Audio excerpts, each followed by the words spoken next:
Hello students, welcome to GNV competitive coaching.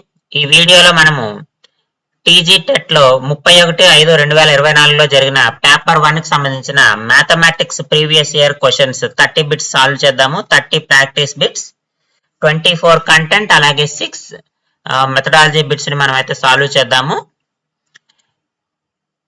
నా channel first time కనుక చూస్తున్నట్టయితే GNV competitive coaching channel subscribe చేయండి. నా కంటెంట్ కనుక మీకు నచ్చినట్టయితే లైక్ చేసి షేర్ చేయండి. ఏపీ తెలంగాణలో టెట్ ఎగ్జామ్ రాస్తున్న వాళ్ళు ఎవరైనా మీ ఫ్రెండ్స్ అండ్ ఫ్యామిలీ మెంబర్స్ లో ఉంటే వాళ్ళకైతే వీడియోని ఖచ్చితంగా షేర్ చేయండి. సో క్వశ్చన్ నెంబర్ 1 చూస్తే, a certain freezing process requires the room temperature to be lowered from 48 degrees Celsius at the rate of 6 degree Celsius per hour. The room temperature after 9 hours of starting the process. So ఒక నిర్దిష్ట ఘనీభవన ప్రక్రియకు గది ఉష్ణోగ్రత 48 డిగ్రీల నుండి ప్రతి గంటకు 6 డిగ్రీల చొప్పున తగ్గాలంట. అంటే ఫస్ట్ అవర్ 6 డిగ్రీస్ తగ్గుతుంది, మళ్ళీ సెకండ్ అవర్ 6 + 6 అంటే ఎన్ని 12 డిగ్రీస్ తగ్గుతుంది. అలా ఎన్ని అవర్స్ దాకా? 9th అవర్ దాకా అంటమ్మా. అంటే 9th అవర్ వచ్చేటప్పటికి ఏమైంది? First hour 6 degrees, second hour 6 + 6 అంటే అర్థం ఏంటి? 2 × 6 అనే కదా. థర్డ్ అవర్ ఏమవుతుంది? 3 × 6. అదే 9 గంటల కంటే 9 × 6 అంటే ఎన్ని డిగ్రీ సెల్సియస్ తగ్గుతుందమ్మా? 54 డిగ్రీ సెల్సియస్ తగ్గుతుంది. కానీ యాక్చువల్ గా ఇనీషియల్ టెంపరేచర్ ఎంత? 48 డిగ్రీ సెల్సియస్. దాంట్లోంచి మనం ఏం చేయాలి? 54 తీసేయాలి. 48 లోంచి 54 తీసేస్తే ఎంత వస్తుందమ్మా? -6 డిగ్రీస్ వస్తుంది. తక్కువ నుంచి ఎక్కువ తీసేస్తున్నాం కాబట్టి ఆన్సర్ ఎంతమ్మా? ఆప్షన్ 3 -6 డిగ్రీ సెల్సియస్ ఉంటుంది. తర్వాత Ravi's family consume 2 kg 100 gram sugar. 2 kg 100 gram sugar అంటే 2 kgల 100 గ్రాముల చక్కెర 2 వారాల్లో అవసరం అవుతుందంటమ్మా. జూన్ నెల 2 వారాలు అంటే ఇది ఎలా రాసుకోవచ్చు? 2.1 kg అని అనుకుందాం. 2.1 kg అనుకుందాం, అంతే కదా. 2 kgల 100 గ్రాములు అంటే 2.1 kg. ఎన్ని రోజులకు సరిపోతుందంటే ఇది? 2 వారాలంటే 14 రోజులు కదా, 14 days కి సరిపోతుంది. కానీ జూన్ నెలలో మనకి ఎన్ని రోజులు ఉంటాయి? జూన్ 2023లో జూన్ నెలలో మనకి 30 days ఉంటాయి. జూన్ నెలలో 30 days ఉంటాయి. 14 రోజులకు 2.1 kgలు అయితే 30 రోజులకు ఎన్ని కేజీలు అనేది మనకి ఈక్వేషన్. సో క్వశ్చన్ మార్క్ = ఏమవుతుంది? మల్టిప్లై చేయండి. 30 × 2.1/14. ఇదేమవుతుందమ్మా? 3 × 10తో మల్టిప్లై చేస్తే 21 అవుతుంది. 21/14. 21 14 7వ టేబుల్లో పోతుంది. ఇది 3 సార్లు పోతే ఇది ఎంత పోతుంది? 2 సార్లు పోతుందమ్మా. 9/2 9/2 అంటే 4.5 kgలు. 4.5 kgలు ఇక్కడ మనకు గ్రాముల్లో ఇచ్చాడు. 4 kgల 0.5 అంటే ఎంత? 500 గ్రాములు. 4 kgల 500 గ్రాములు ఎక్కడుంది? ఆప్షన్ 2లో ఉంది. Next, which of the following is not divisible by 6? 6 చే నిశేషంగా భాగింపబడని సంఖ్యలు. 6 అంటే ఏం రాసుకోవచ్చమ్మా? 2 × 3. కాబట్టి 2 రూలు అలాగే 3 యొక్క డివిజిబిలిటీ రూల్ మనం చెక్ చేయాలి. 2 యొక్క డివిజిబిలిటీ రూల్ ఏంటి? సరి సంఖ్య అవ్వాలి, సరి సంఖ్య కావాలి. ఈవెన్ నెంబర్ అయితే ఆల్ ద నెంబర్, ఇవన్నీ కూడా ఈవెన్ నెంబర్స్ అమ్మా. 8 ఉంది, 6 ఉంది, 2 ఉంది, 4 ఉంది, అన్ని సరి సంఖ్యలే కాబట్టి 2తో భాగించబడతాయి. ఇప్పుడు 3 యొక్క భాజనీయత సూత్రం, డివిజిబిలిటీ రూల్ ఏముంటుంది? Some of digits divisible by 3. అంటే మొత్తము సమ్ చేస్తే ఏమో 3తో భాగించబడాలి. సమ్ చేయండి. 5 5 10 18 18 6 దీని సమ్ ఎంత వచ్చింది? 24. 24 3తో భాగించబడుతుంది. ఇది చూడండి అమ్మా. 3 6 9 4 5 9 9. సో మొత్తంగా 9 వస్తుంది కాబట్టి అది కూడా 3తో భాగించబడుతుంది. ఇక్కడ చూడండి 2 7 9, ఇక్కడ 2 7 9 3తో క్యాన్సిల్ అవుతుంది, ఇది కూడా భాగించబడుతుంది. ఇక్కడ చూడండి 8 + 1 9 క్యాన్సిల్ అయింది. 4 ఉంది. 4 అనేది 3తో భాగించబడుతుందా? భాగించబడదు. కాబట్టి ఆన్సర్ ఎంత అవుతుందమ్మా? 10804 అనే నెంబరు 6తో భాగించబడదు. కాబట్టి option 4 is the right answer. Next, length of the side of regular polygon. ఒక క్రమ బహుభుజి యొక్క భుజం పొడవు ఇచ్చాడు 2.5 సెంటీమీటర్లమ్మ. తర్వాత ఏమిచ్చాడు, పెరిమీటర్ ఇచ్చాడు. పెరిమీటర్ ఎంత ఇచ్చాడు, 2.5 సెంటీమీటర్లు ఇచ్చాడు. అయితే మొత్తం ఆ భుజాల సంఖ్య ఎంత కనుక్కోమంటున్నాడమ్మా. ఫర్ ఎగ్జాంపుల్ ఒక్కసారి చూడండి, ఇది 4 సైడ్స్ ఉన్నాయి, 4 సైడ్స్ ఉన్నాయి. So each of length L అంటే చుట్టుకొలత ఎంత అవుతుంది, 4L ఏనా. సో నాకు చుట్టుకొలతని భుజాల సంఖ్యతో భాగిస్తే నాకేమొస్తుంది, ఎన్ని సైడ్స్ ఉన్నాయో అన్ని సైడ్స్ వస్తుంది. అంటే భుజాల సంఖ్య, number of sides, number of sides అంటే భుజాల సంఖ్య ఈజ్ ఈక్వల్ టు చుట్టుకొలత బై పొడవు. ఇక్కడ 22.5 బై 2.5 పాయింట్ ఉంది కాబట్టి ఇదేమవుతుంది 225/25. సో 100లో 4 25లు ఉంటాయమ్మా, 200లో 8 ఉంటాయి, 8కి 1 అంటే 9 25లు 225. కాబట్టి ఎన్ని భుజాలు ఉంటాయమ్మా, 9 భుజాలు ఉంటాయి. Next the number of minutes in a day. So ఒక గంట, ఒక రోజులో మనకి ఏముంటాయమ్మా, 24 గంటలు ఉంటాయి. 24 గంటలు అంటే ఎన్ని నిమిషాలు, 60 నిమిషాలు. సో కాబట్టి మల్టిప్లై చేయండి, ఇక్కడ 0 ఉంటుంది, 6 4 24, 6 7 12, 13 14, 1440 నిమిషాలు. So option 2 is the right answer. Next, క్రింది ఆంగ్ల అక్షరమాలలోని ఏ అక్షరం కంటే 1 కంటే ఎక్కువ సౌష్ఠవ రేఖలు కలిగి ఉంటుందని. 1 కంటే ఎక్కువ సౌష్ఠవ రేఖలు కలిగి ఉండడం అంటే మనము హారిజంటల్ గా కానీ లేదా వెర్టికల్ గా కానీ, అడ్డంగా కానీ నిలువుగా కానీ ఆ నెంబర్ ని లేదా ఆ లెటర్ ని మనం డివైడ్ చేసినప్పుడు అది 2 సమాన భాగాలుగా అవ్వాలమ్మా. ఉదాహరణకి ఇక్కడ చతురస్రం తీసుకోండి, చతురస్రం తీసుకుంటే చూడండి, ఇలా చేయొచ్చు, ఇలా చేయొచ్చు. అంటే ఇది ఈక్వల్ పార్ట్స్ కింద మనము డివైడ్ చేయొచ్చమ్మా. అంటే హారిజంటల్ గాను చేయొచ్చు, వెర్టికల్ గాను చేయొచ్చు. అదే విధంగా ఇంగ్లీష్ ఆల్ఫాబెటిక్స్ లెటర్స్ లో అలా చేయగలిగేటువంటి లెటర్ ఏంటి, కింద ఇచ్చిన వాటిలో అన్నాడు. సో హెచ్ మనకి కరెక్ట్ ఆన్సర్ అవుతుంది. మిగతా అన్నిటికీ కూడా ఒకటే లైన్ ఉంటుంది, లైన్ ఆఫ్ సిమెట్రీ ఒకటే ఉంటుంది, కానీ హెచ్ కి మాత్రం 2 లైన్ ఆఫ్ సిమెట్రీలు ఉంటాయి.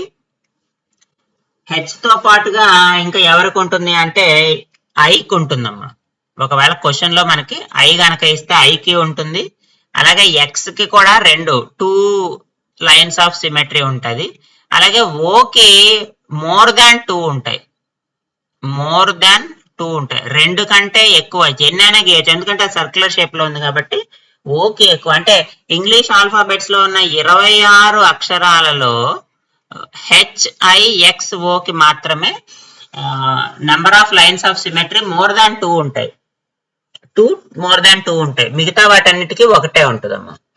Next, HCF of least 2 digit odd prime number. 2 digit odd prime number అమ్మా అంటే 11 కదా. అండ్ గ్రేటెస్ట్ 4 డిజిట్ నెంబర్, 4 అంకెల గరిష్ట సంఖ్య. 4 అంకెల గరిష్ట సంఖ్య ఏమవుతుంది, 4 9 అవుతుంది. సో ఈ రెండిటి మధ్య నాకు హెచ్సిఎఫ్ కావాలి, గాసాబా కావాలి, గరిష్ట సామాన్య భాజకం.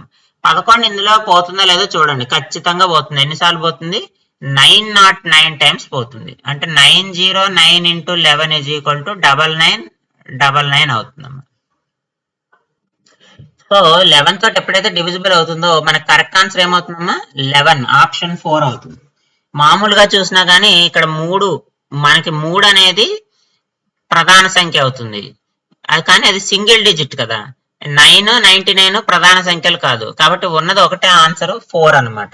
మనం ప్రాబ్లం సాల్వ్ చేయకపోయినా డైరెక్ట్ గా ఆన్సర్ చెప్పేయచ్చు. Piece of wire is 18 centimetres long. ఒక తీగ ఉందంట, ఆ తీగ ముక్క 18 సెంటీమీటర్ల పొడవు ఉందమ్మా. దానితో ఏం చేశాడు, ఫార్మ్ అన్ ఈక్విలేటరల్ ట్రయాంగిల్, ఒక సమబాహు త్రిభుజాన్ని రూపొందించాడు. సమబాహు త్రిభుజం అంటే 3 భాగాలు, అంటే 3 భుజాలు సమానంగా ఉంటాయి. ఇది ఎల్ ఉంటే ఇది ఎల్ ఉంటే ఇది ఎల్ ఉంటుందమ్మా. సో 18 సెంటీమీటర్ల పొడవున్న తీగని 3 భాగాల సమబాహు త్రిభుజాన్ని చేశాడంటే ఒక్కొక్క భుజము ఎంత అవుతుంది, 6 సెంటీమీటర్లు అవుతుంది కదా. 6 + 6 + 6 18 అవుతుంది. ఆ క్వశ్చన్ లో అడిగింది కూడా అదే, ప్రతి భుజం యొక్క పొడవు ఎంత అంటే 6 సెంటీమీటర్లు. నెక్స్ట్ ఇది చూడండి, దీనికి సింపుల్ అమ్మా. రూట్ అంటే 1/2 కదా, 3⁻⁻4/2 రాయండి, ఇంటూ 3⁴ రాయండి. ఇది 2 టైమ్స్ పోతుంది. 3⁻⁻2 ఇంటూ 3⁴ 3⁴ -2 3² 9 అమ్మ ఆన్సర్. ఇక్కడ ఏం రాసాం మనము, a⁻m ఇంటూ a⁻n a⁻m+n అనేటువంటి సూత్రం ఉంటుంది. ఆ సూత్రాన్ని మనం ఇక్కడ ఉపయోగించాం. అలాగే cubed root of a a⁻1/2 అనే సూత్రం ఉంటుంది. అక్కడ ఆ సూత్రాన్ని మనం ఉపయోగించాం. ఈ రెండు ఫార్ములాస్ ద్వారా ఈ లెక్కను ఈజీగా మనం సాల్వ్ చేస్తాం. Next, the present age of Sudha's mother is 2.5 times that of Sudha. Sudha వయస్సు x సంవత్సరాలు అనుకుందాం అమ్మా. సుధా మదర్ ఏజ్ ఎంత అవుతుంది, 2.5 times ఎక్కువ అంట. So 2.5x. అయితే ఏమంటున్నాడు, ఆఫ్టర్ 5 years 5 సంవత్సరాల తర్వాత వారి వయసులో మొత్తము 45 సంవత్సరాలు అంటమ్మా. 5 సంవత్సరాల తర్వాత అంటే సుధా వయసు 5 సంవత్సరాలు పెరుగుతుంది, వాళ్ళ అమ్మగారి వయసు 5 సంవత్సరాలు పెరుగుతుంది. రెండింటిని కలపమన్నాడు, కలిపితే నాకు 45 వస్తుంది. x 2.5x 3.5x 5 + 5 10 is equal to 45. x కోసం సాల్వ్ చేయాలి కాబట్టి 3.5x ఈజ్ ఈక్వల్ టు 45లోంచి 10 తీసేస్తే 35 అమ్మా. ఇది 3.5. చూడండి, x ఈజ్ ఈక్వల్ టు 35/3.5. 35/3 అంటే ఎంత, 10. కాబట్టి సుధా యొక్క వయసు అంత 10 సంవత్సరాలు. నెక్స్ట్, 100 మిలియన్ సిస్టమ్ లో ఎలా రాస్తారన్నాడు. 100 మిలియన్ అంటే 10⁶ కదమ్మా. అంటే 100 10⁶ అంటే 6 సున్నాలు. 6 సున్నాలు అంటే ఒకటి పక్కన 8 సున్నాలు ఎక్కడ ఉన్నాయి చూడండి. 1 2 3 4 5 6 7 ఉన్నాయి. 1 2 3 4 5 6 7 8. సో 8 ఉన్నది ఇక్కడే ఉంది. సో కాబట్టి ఆప్షన్ 2 మనకి రైట్ ఆన్సర్ అవుతుంది. Next, a square and parallelogram have the same area. చతురస్రానికి సమాంతర చతుర్భుజానికి ఒకటే ఏరియా ఉందంటమ్మా. Square of the side 30 meters ఇచ్చాడమ్మా. 30 meters ఇచ్చాడంటే ఏరియా ఎంత అవుతుంది, 30² కదా. 30² అంటే 900. ఇప్పుడు సమాంతర చతుర్భుజం యొక్క ఎత్తు ఇచ్చాడు అంటే ఇక్కడ చూడండి, మామూలుగా సమాంతర చతుర్భుజం అంటే ఇలా ఉంటుంది. సో ఈ రెండిటి మధ్య దూరం ఇచ్చాడు, h is equal to 45 meters ఇచ్చాడు. సో ఏం కనుక్కోమంటున్నాడు, బేస్ ఫైండ్ అవుట్ చేయమంటున్నాడు. So area of parallelogram is equal to, మనకు లెక్కలో ఏమి ఇచ్చాడు, ఏరియా ఆఫ్ స్క్వేర్ ఇచ్చాడు. ఏరియా ఆఫ్ స్క్వేర్ నాకు ఎంత వచ్చింది, 900 వచ్చిందమ్మా. సో కాబట్టి 900 is equal to area of parallelogram. Area of parallelogram అంటే బేస్ ఇంటూ హైట్. హైట్ ఎంత ఇచ్చాడు నాకు, 45 meterలు ఇచ్చాడు. Base into 45 is equal to 900. 45 ఇందులో 2 సార్లు పోతుంది. అంటే బేస్ ఎన్ని సెంటీమీటర్లు వచ్చిందమ్మా, ఎన్ని మీటర్లు వచ్చింది, 20 meterలు వచ్చింది. సో ఆప్షన్ 3 నాకు రైట్ ఆన్సర్ అవుతుంది. Next, Rajesh has 12 liters of milk. Rajesh దగ్గర 12 లీటర్ల మిల్క్ ఉందంట. అతనికి కాఫీ షాప్ ఉంది. అయితే ఒక కప్పు కాఫీ చేయడానికి అతను 75 milliliters పాలు వాడితే రాజేష్ దగ్గర ఉన్న 12 లీటర్ల పాలతో అతను ఎన్ని కప్పుల కాఫీ తయారు చేయగలడు అన్నాడు. సింపుల్ క్వశ్చన్ అమ్మా. 12 liters by 75 ml చేస్తే సరిపోతుంది. 12 liters అంటే ఎన్ని, 1000 milliliters కదా. అదే ఇక్కడ వేద్దాం 75. ఇక్కడ చూడండి, దీన్ని ఇలా రాసుకుందాం సింపుల్ గా. 120 × 100/75 వేద్దాం. ఇది 25లో 4 సార్లు పోతుంది, ఇది 3 సార్లు పోతుంది, ఇది 4 సార్లు పోతుంది. 40 × 4 అంటే ఎంతమ్మా, 160. సో ఈ మొత్తం ఎన్ని కప్పుల కాఫీ తయారు చేయగలడు, 160 కప్పుల కాఫీ అయితే తయారు చేయగలడు. Mean of first 5 2-digit prime numbers. మొదటి 5 2 అంకెల ప్రధాన సంఖ్యల సగటు. 11 ఫస్ట్ నెంబరు, తర్వాత 13, తర్వాత 17, తర్వాత 19, తర్వాత 23. సో వీటిని యాడ్ చేయాలి. 5 కాబట్టి 5 తోటి భాగించాలి. అలా వచ్చిందని సరాసరి. సో ఇప్పుడు యాడ్ చేద్దాం. 2 3 4 5 6. సో 60 వచ్చిందమ్మా. 60 ప్లస్ ఇక్కడ చూడండి 9 3 12 12 9 19 20 23. 60 ప్లస్ 23/5. 5 ఇందులో 12 సార్లు పోతుందమ్మా. 23లో 4 సార్లు పోతుంది. 3 ఉంది కాబట్టి 0.6. 12 ప్లస్ 4.4 అంటే 16.6 ఆన్సర్ అవుతుంది. 16.6 ఆప్షన్ 2 ఉంది. Next the ratio of 120 minutes to 300 seconds. 120 నిమిషాలు 300 సెకండ్లు. నిమిషాలను సెకండ్లోకి మార్చండి. ఇంటూ 60 చేస్తే సరిపోతుంది కదా, 30 సెకండ్లు. 30 ఇందులో ఎన్నిసార్లు పోతే 2. సో నాకు ఇక్కడ ఏమవుతుందమ్మా, 120 300 ఉంటుంది కదా, ఈ 0 ఇక్కడ క్యాన్సిల్ అయిపోతుంది. సో 12 2 = 24 అంటే 24:1 అవుతుంది. 24:1 ఎక్కడ ఉంది, option 4. Option 4 is the right answer. Next in an exterior angle of 120 degrees. ఒక త్రిభుజం తీసుకోండి అమ్మా. త్రిభుజం తీసుకొని ఎక్స్టీరియర్ యాంగిల్ ఇచ్చాడు, ఇది 120 డిగ్రీలు ఉందంట. ఒక ఇంటీరియర్ యాంగిల్ 70 degrees ఇస్తే ఇది ఎంత అంటున్నాడు. మనకి ఫార్ములా ఉంది, angle exterior is equal to interior angle plus interior angle 2. Opposite interior angle sum కి సమానంగా ఉంటుంది. అంటే ఈ బాహ్య కోణం అనేది వ్యతిరేకంగా ఉన్నటువంటి అంతర్వృత్త కోణాలు ఏవైతే ఉన్నాయో, అంతర్కోణాలు ఏవైతే ఉన్నాయో వాటి మొత్తానికి సమానంగా ఉంటుంది. కాబట్టి 120 డిగ్రీలు is equal to 70 plus angle I2. అప్పుడు ఏమవుతుందమ్మా, 120లోంచి 70 తీసేస్తే 50 డిగ్రీలు అవుతుంది. సో కాబట్టి ఆన్సర్ ఎంత, option 2 is the right answer. ఇది డైరెక్ట్ థీరం ఉంది. బాహ్య కోణము ఈజ్ ఈక్వల్ టు ఎదురుగా ఉన్నటువంటి 2 అంతర కోణాల మొత్తం అని చెప్పి మనకి ట్రయాంగిల్ లో థీరం ఉంది. దాన్ని బట్టి ఈ ప్రాబ్లం సాల్వ్ చేస్తాం. నెక్స్ట్ ఈ ప్రాబ్లం చూడండి. 18 నుంచి 2 తీసేయండి, 16 అవుతుంది. 16కి మళ్ళీ 3 కలపండి, 19. 19లోంచి మళ్ళీ 1 తీస్తే మళ్ళీ 18 వస్తుంది. ఇక్కడ 21 ఉంది, 0.1 తీస్తాడు, ఇక్కడ 20 వచ్చిందమ్మా.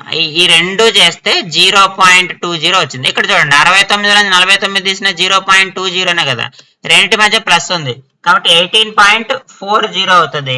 That is option 1 right answer అవుతుంది. Next if a pipe can fill 40 litres. ఇది 40 లీటర్స్, ఇదేమో 68 లీటర్స్. సో 40 లీటర్లు నింపడానికి నాకు 5 గంటలు పట్టిందమ్మా. 68 లీటర్లు నింపడానికి ఎన్ని గంటలు అంటున్నాడు అంతే క్వశ్చన్. ఏం చేస్తాం, 68 × 5/40 చేయండి. 68 × 5/40. ఇది ఇందులో 8 సార్లు పోతుందమ్మా. 8 ఇందులో 8 8 64, 4 మిగిలింది కదా, 8 4/8 అవుతుంది. 1/2 అంటే 8.5 గంటలు పడుతుంది. 8.5 is the right answer. Next the number of rectangular faces in kaleidoscope. Kaleidoscope లో దీర్ఘచతురస్రపు ముఖాల సంఖ్య ఎంత ఉంటుందమ్మా, 3 ముఖాలు ఉంటాయి. ఇలా ఉంటది కెలైడోస్కోప్, ఈ రకంగా ఉంటుంది మనం అబ్జర్వ్ చేస్తే. సో ఇది ఫేస్ 1, బేస్ ఒకటి ఉంటుంది, అటువైపు ఒక ఫేస్ ఉంటుంది. సో మొత్తం 3 దీర్ఘచతురస్రాకార ఆకారంలో అద్దాలు తీసుకొని అరేంజ్ చేస్తాము, దాన్ని కెలైడోస్కోప్ అంటాం. సో కాబట్టి ఎన్ని ఫేసెస్ ఉంటాయంటే 3 ఫేసెస్ ఉంటాయి. Next degree of constant term. Constant term స్థిర పదము యొక్క పరిమాణము 10⁻0 కదా, 0 అవుతుంది. ఇందులో ఉన్న స్థిర పదం దీని ఒక్కటే అడిగాడమ్మా, కాబట్టి ఏమవుతుంది, ఆప్షన్ 3 అవుతుంది. నెక్స్ట్ వెన్ x -2 అయినప్పుడు y 1 అయినప్పుడు దీని వాల్యూ ఎంత అంటున్నాడు. -2 సబ్స్టిట్యూట్ చేయండి, -2 హోల్ స్క్వేర్ -2 × 1 +2. -2 +2 క్యాన్సిల్ అయిపోతుంది, -2 హోల్ స్క్వేర్ 4 అవుతుంది. సో కాబట్టి ఆన్సర్ అంతా ఆప్షన్ 2 అవుతుంది. నెక్స్ట్ క్రింది వచనాల్లో సరికానిది ఏది అంటున్నాడు. ఏది సరికాదు, ఏది తప్పు ఉన్నదని. -7 ఈజ్ లెఫ్ట్ సైడ్ ఆఫ్ -5 అంతే కదమ్మా. మనం నెంబర్ లిస్టం తీసుకోండి, ఇక్కడ -5 ఉంటుంది, ఇక్కడ -7 ఉంటుంది. 5కి ఎడం వైపే ఉంటుంది కదా, కాబట్టి ఇది correct. 0 is positive integer. 0 positive integer, ఆ పాజిటివ్ ఇంటిజర్ కాదు, నెగిటివ్ ఇంటిజర్, కాబట్టి ఇదే కరెక్ట్ ఆన్సర్. ఇది కూడా చూద్దాం. 6 is on the right side of 0 అంతే కదా, 0కి కుడి వైపే కదా 6 ఉంటుంది. సో కాబట్టి ఇది కూడా correct statement. 1 is an integer which is lies between -2 and 2 అంతే కదమ్మా. ఇది -2 ఉంటుంది, ఇక్కడ 2 ఉంటుంది, మధ్యలో 1 ఉంటుంది. -2కి 2కి మధ్యలో 1 ఉంటుంది కదా, అంటే ఈ 3 స్టేట్మెంట్లు కరెక్టే. తప్పు అయింది ఏంటమ్మా, 0 ధనపూర్ణ సంఖ్య అనేది తప్పు, కాబట్టి ఆప్షన్ 2 రైట్ ఆన్సర్. నెక్స్ట్ ఇది చూడండి అమ్మా, డైరెక్ట్ గా యాడ్ చేసేయండి. 2 + 3 5 అయిపోయింది. ప్లస్ ఇప్పుడు 1/5 + 3/7 చేయండి. 5 ప్లస్ ఇక్కడ ఎంత అవుతుంది, 7 అవుతుంది, ఇక్కడ 15 అవుతుంది, ఇక్కడ 35 అవుతుంది. 22/35 అంటే ఇది ఏమవుతుందమ్మా, 5 22/35. So option 4 is the right answer. ఇలా నాకు అర్థం కాలేదనుకుంటే ఇలా కూడా చేయొచ్చమ్మా. 2 5 are 10, 10 + 1 ఎంత అవుతుంది, 11, 11/5 అవుతుంది. 11/5 ప్లస్ ఇక్కడ ఎంత అవుతుంది, 7 3 21, 21 3 24/7 అవుతుంది. అప్పుడు కూడా ఎల్సిఎం చేస్తే 35 అవుతుంది. ఇక్కడ 77 వస్తుంది. ఇక్కడ 24 5 అంటే 120 అవుతుందమ్మా. 5 4 జార్ 20, 2 5 2 జార్ 10, 120 అంటే ఎంత అవుతుంది? 197/35 అవుతుంది. అప్పుడు కూడా ఏమవుతుంది? 197/35 అంటే 5 టైమ్స్ పోతుంది. 35లో 5 మళ్ళీ 22 మిగులుతుంది. మళ్ళీ 35 వస్తుంది. కాబట్టి ఆన్సర్ అదే వస్తుందమ్మా. ఇలా చేసినా ఒకటి, అలా చేసినా ఒకటి, సేమ్ ఆన్సర్ అయితే వస్తుంది మనకి. Next, if the edge of a cube is tripled, ఘనం తీసుకున్నాడు. ఘనము యొక్క భుజము ముందు L1 అనుకుందాము. L2 ఏం చేశాడంట? 3L1 చేశాడు. ఇప్పుడు ఏమడుగుతున్నాడు? దాని యొక్క ఉపరితల వైశాల్యం ఎంత అంటున్నాడు. A1 = 6L1². 6L1², 6A² కదమ్మా. సో ఇప్పుడు A2 ఫైండ్ అవుట్ చేయాలి మనం. A2 = ఏం చేస్తాము? 6L2². 6 ఇంటూ L2 అంటే ఇప్పుడు ఎన్ని రెట్లు పెరిగింది? L1 కంటే 3 రెట్లు పెరిగింది. అంటే 9 ఇంటూ 6L1². 6L1² అంటే A1 కదా. కాబట్టి 9A1 ఎన్ని రెట్లు పెరిగిందమ్మా? 9 రెట్లు పెరిగింది. So option 1 is the right answer. ఇది మనకి కంటెంట్ బిట్స్ అమ్మా. ఇక్కడ నుంచి వచ్చేవన్నీ మెథడాలజీ బిట్స్ మనకు వస్తాయి. ఇక్కడ ఈ క్వశ్చన్ చూడండి. Identify the aspect which does not help the students to get mastery over in solving the problems. పాఠ్యపుస్తకంలో ఇచ్చిన సమస్యలను పరిష్కరించడంలో ప్రావీణ్యత సాధించడంలో విద్యార్థులకు సహాయపడని అంశము గుర్తించండి అంటున్నాడు. ఏమిచ్చాడు? సమస్యకు సంబంధించిన భావనలను అర్థం చేసుకుని అభ్యాసంలో ఇవ్వబడిన సమస్యలు సాధించడం. అదొకటి ఇచ్చాడు. బి ఏమిచ్చాడు? పాఠ్యపుస్తకంలో ఇవ్వబడిన సాధించిన ఉదాహరణ సమస్యలను మాత్రమే విద్యార్థులను అభ్యసించేలా చేయడం. ఇక్కడ చూడండి, సహాయపడని అంశాలను గుర్తించండి అంటున్నాడమ్మా. సో ఒక క్వశ్చన్ సాల్వ్ చేయాలంటే కేవలం పాఠ్యపుస్తకంలో ఇవ్వబడిన సాధించిన ఉదాహరణ సమస్యలు మాత్రమే చెప్తే వస్తుందా? సాల్వింగ్ ద ప్రాబ్లమ్స్ లో కాదు. కేవలం ఎగ్జాంపుల్స్ ఒక్కటే చేస్తే వస్తుందా? ఎగ్జాంపుల్స్ ఒక్కటే, సాల్వ్డ్ ఎగ్జాంపుల్స్ మళ్ళీ. సో కాదమ్మా. Solving every problem in the given form of exercises in the textbook by teacher. Teacher చేస్తే స్టూడెంట్ కి ఎట్లా వస్తుంది? రాదు కదా. కాబట్టి ఇది కూడా మనకి సపోర్ట్ చేయట్లే. నెక్స్ట్, గణిత శాస్త్ర భావనను అర్థం చేసుకోకుండా దానిలో ఉన్న సోపానాలు అనుసరించడం. కాబట్టి ఇది కూడా తప్పు. కాబట్టి BCD అనేవి సహాయపడని అంశాలు. కాబట్టి ఎక్కడుందమ్మా? BCD మాత్రమే. ఆప్షన్ 3 ఉంది. So 3 is the right answer. Next, the best method to evaluate the answer scripts with objectivity. జవాబు పత్రాలను నిష్పక్షపాతంగా మూల్యాంకనం చేయడం ఉత్తమమైన పద్ధతి ఏముంటుందమ్మా? మూల్యాంకన సూత్రాల ఆధారంగా జవాబు పత్రాలు మధ్యించడం. ఇది కరెక్ట్ అయ్యే అవకాశం ఉంది. మిగతా కూడా చూద్దాం.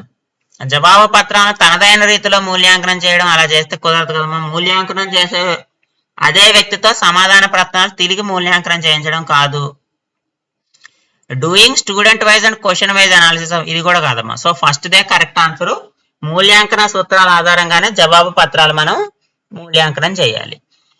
నెక్స్ట్, ఒక అభ్యాసకుడు గణితం గురించి తెలుసుకోవాలని ఆసక్తి కలిగి ఉంటే వివిధ గణిత సహ పాఠ్య కార్యకలాపాల్లో తనకు తాను పాల్గొంటే అప్పుడు మనం అభ్యాసకుని గురించి ఏం చెప్పొచ్చు అంటే, ఒక స్టూడెంట్ తనంతట తనే మ్యాథమెటికల్ కోకరికులర్ యాక్టివిటీస్ లో పార్టిసిపేట్ చేస్తూ మ్యాథ్స్ ఇంట్రెస్ట్ చూపిస్తుంటే గణితం పట్ల అతడికి ఉన్నటువంటి సానుకూల దృక్పథాన్ని కలిగి ఉన్నాడని అనుకోవచ్చు.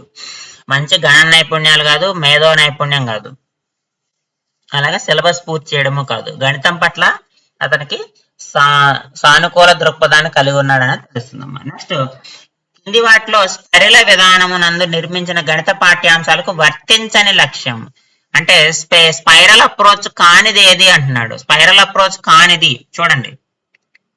The content is fragmented into smaller units and will be introduced as per the learners age. అంతే కదా. స్పైరల్ అప్రోచ్ అంటే ఇలా వస్తుందమ్మా. అంటే నెమ్మదిగా వెళ్ళే కొలది మనకి టఫ్నెస్ అనేది పెరుగుతూ వస్తుంది.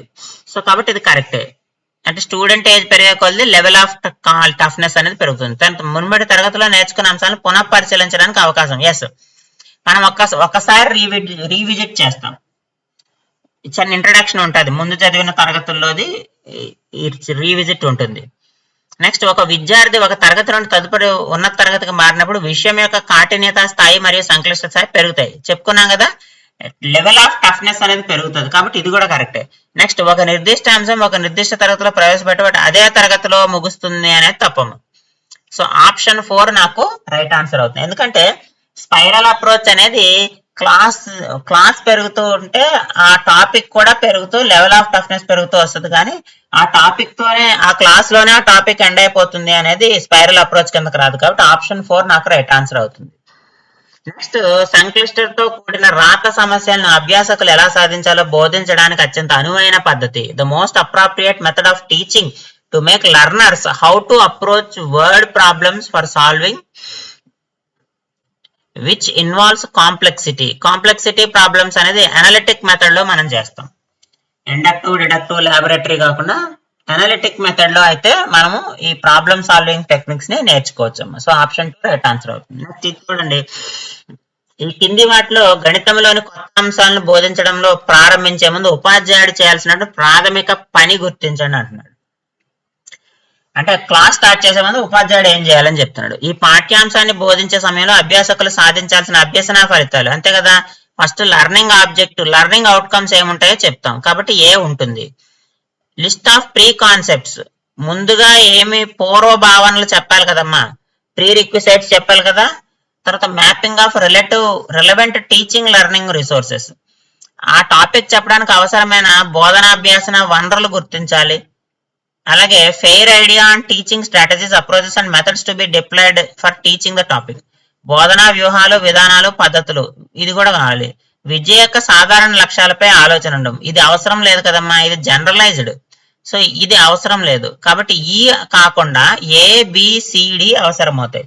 కాబట్టి ABCD మాత్రమే ఆప్షన్ 1 ఏదైతే ఉందో అది మనకి రైట్ ఆన్సర్ అవుతుందమ్మా. ఇవి మనకి టీజీ టెట్ లో ఇచ్చినటువంటి పేపర్ 1 లో ఇచ్చినటువంటి 30 బిట్స్ మనం ఈ వీడియోలో సాల్వ్ చేసాము. నా కంటెంట్ కనుక మీకు నచ్చినట్టయితే ఈ వీడియోని లైక్ చేసి షేర్ చేయండి. అలాగే GNV కాంపిటేటివ్ కోచింగ్ ఛానల్ అయితే సబ్స్క్రైబ్ చేయండి. మీకు తెలిసి ఎవరైనా టెట్ ఎగ్జామ్ రాస్తుంటే ఏపీ అండ్ తెలంగాణలో, వాళ్ళకైతే ఈ వీడియోని ఖచ్చితంగా షేర్ చేయండి. ఈ వీడియో మీద మీ అభిప్రాయాన్ని కామెంట్ రూపంలో తెలియజేయండి. Thank you for watching.